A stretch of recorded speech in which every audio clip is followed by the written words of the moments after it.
Hi friends, welcome to yellow rice cooking channel. நம்ம இன்றைக்கி என்ன பார்க்க போகிறோன்னா, பீர்க்கங்காயை வச்சு ஒரு சிம்பிளான டிஷ் தாங்க. வாங்க எப்படி செய்யுதுன்னு பார்க்கலாம். வானலியை அடுப்பில் வச்சுட்டு தேவையான அளவு எண்ணெய், 1/4 ஸ்பூன் கடுகு,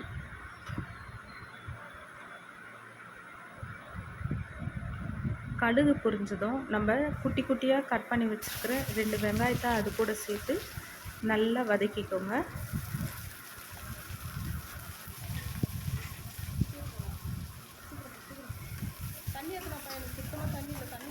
நான் எப்போவும் சொல்கிற மாதிரி தான், தக்காளி வெங்காயம் எந்த அளவுக்கு வதங்குதோ அந்த அளவுக்கு நம்ம செய்கிற டிஷ்ஷுக்கு ஒரு நல்ல ஃப்ளேவர் கொடுக்கும், நல்ல டேஸ்ட்டாகவும் இருக்கும்.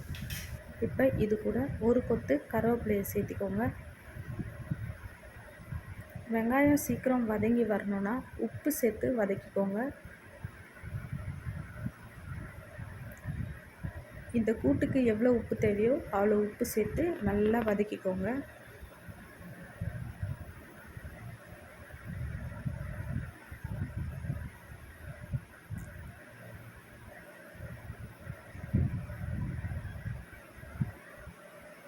இப்போ பார்த்திங்கன்னா வெங்காயம் நல்லாவே வதங்கி பொன்னிறமாக வந்துடுச்சு. இந்த டைமில் ஒரு 5 பூண்டு பல்லை மத்தில் வச்சு ஒரு நச்சுட்டு அது கூட சேர்த்திக்கோங்க. இப்போ கட் பண்ணி வச்சுருக்கிற ஒரே ஒரு தக்காளியை அது கூட சேர்த்திக்கோங்க.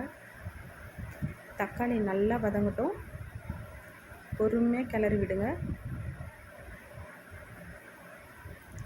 இப்போது நம்ம கட் பண்ணி வச்சுருக்கிற பீர்க்கங்காயை அது கூட சேர்ந்து தக்காளி வெங்காயத்து கூட நல்லா மிக்ஸ் ஆகிற அளவுக்கு பரட்டி விடுங்க. நம்ம இதில் தண்ணி எதுவுமே சேர்க்க தேவையில்லைங்க, ஏன்னா பீர்க்கங்காய் நீர்க்காயன்றதுனால அதிலே தண்ணி விட ஆரம்பிக்கும். எங்கள் ஊர் பக்கம்லாம் பீர்க்கங்காயில் இந்த ஸ்டேஜில் அது கூடவே இறாலையும் சேர்த்து கூட்டு மாதிரி செய்வாங்க. அப்படி இல்லைன்னா இறக்குற ஸ்டேஜில் முட்டை உடச்சி அதில் ஊற்றி அப்படியும் செய்வாங்க.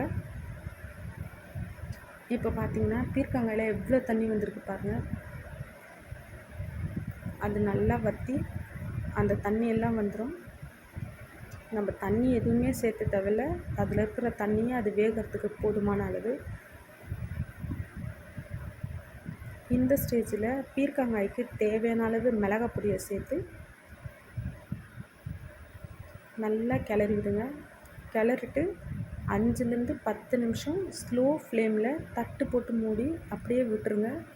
அந்த தண்ணியெல்லாம் வற்றி பீர்க்கங்காய் நல்லா குழஞ்சி நல்லா வெந்து வந்துடும்.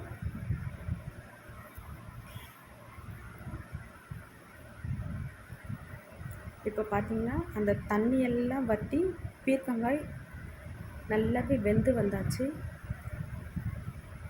இது சாம்பார் சாதம், ரசம் சாதம், அப்படி இல்லைன்னா வெறும் சாதத்து கூடவே 2 ஸ்பூன் நெய் போட்டு நம்ம சாப்பிட்டாலும் இன்னும் நல்ல டேஸ்ட்டாக இருக்கும். அப்புறம் என்னங்க, நமக்கு பீர்க்கங்காய் ரெடி ஆயிடுச்சு.